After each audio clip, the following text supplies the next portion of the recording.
Wow! Holy shit! Sovereignty cannot get on its knees and pray to something that it believes is outside of it. Ooh, I said it, and it's coming in hot. Somatically, I can feel it in my own body, the part of me that wants to repress the truth of our being for the looks and glaze of society.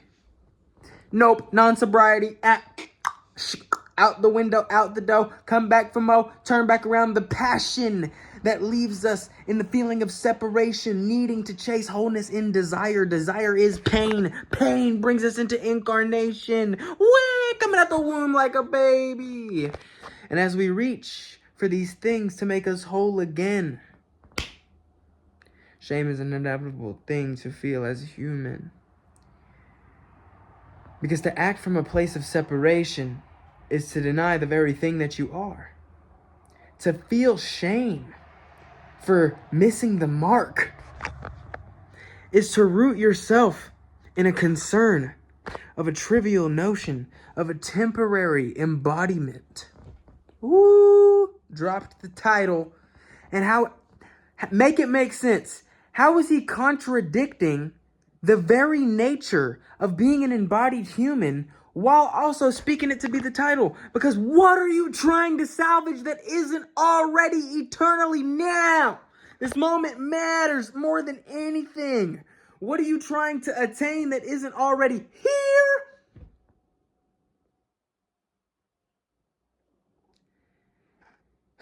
Let it go. I know it takes a long time to really like sit in the blissful abundance of awakening and realizationing, but imagine if you remembered it all from the beginning.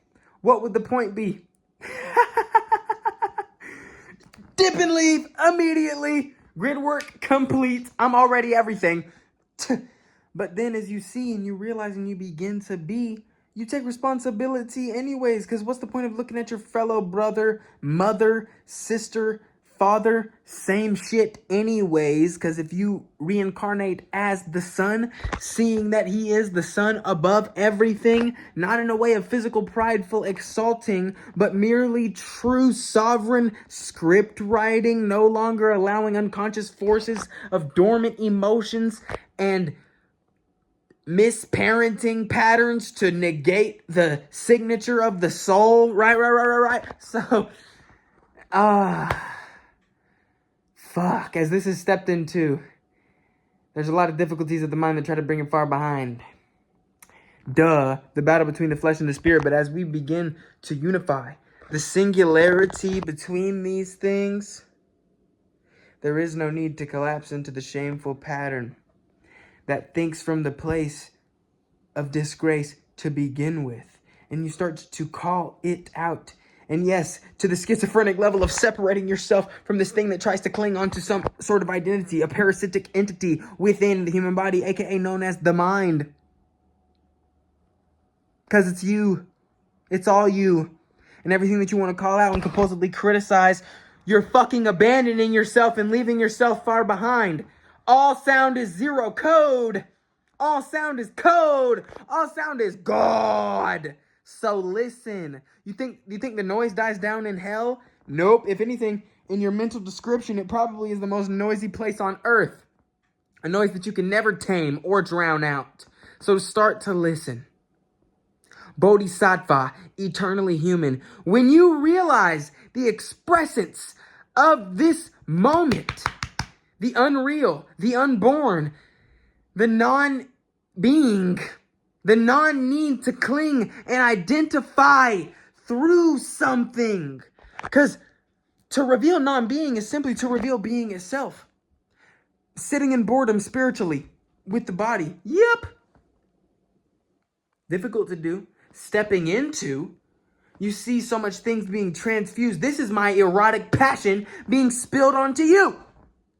Yep, and now you're here. Oh, pause, psych, rewind, press play, because if you don't face the taboos, you're going to come right back around and it's going to be right in front of you.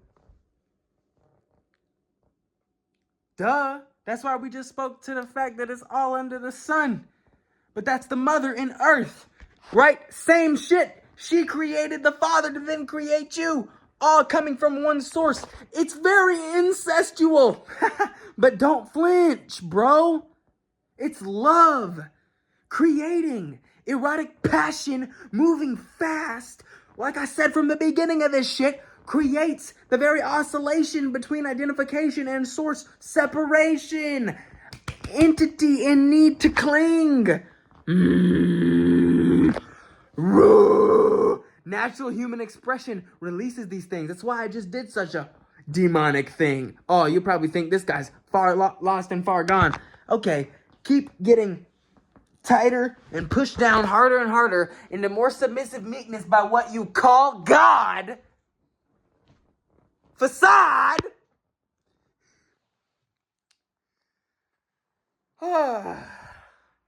And let your kids do some demonic shit because you decided to keep them dormant. You decided to keep the emotions dormant instead of allow them to be expressed in expressance, the primeval notion of reality, the theater of duality, beaten like a fucking slave, and you're the predator and oppressor too. Whoo! Hard to face. And I'm spazzing out with grace. That's the best part about it all. Ooh. So, I love you, man. You're in God's hands. Psych! You're God's hand! In God's hand, but also God's hand. Paradoxical man. Bodhisattva, eternally human. You want to be held, you infant? Hold yourself. That one hit the heart. So they literally had us convinced that we're supposed to feel shame for not living up to an ideal, desired version of ourselves. But they didn't let us know that the only reason we desire that version of ourselves to begin with is because we are rooted in concern. We are rooted in trivial notions. We are rooted in the belief that we can't be at the highest state of embodiment. That is literally our baseline. We are correcting ourselves into higher enlightenment from the place that doesn't even actually believe higher enlightenment is attainable, is possible. Because it wouldn't need to desire it in the first place if it wasn't separate from it already. That's why desire and shame are equivalent to one another. Holy shit, there's so much to dive into. Hello, it's the Soul Dr. Raincourt Dio under the canopy of the Most High. Here today, guided by the light that pervades throughout all of life. And I have been inquiring my mind in the deepest places, in the deepest catacombs of existence itself. The blood of the past is here. All the blood of the murderers, all the blood of those victims at this moment, yearning and screaming to be released, recognized, placed into its true sovereign embodiment and awakening through eternity. Immortality, bodhisattva, embodiment.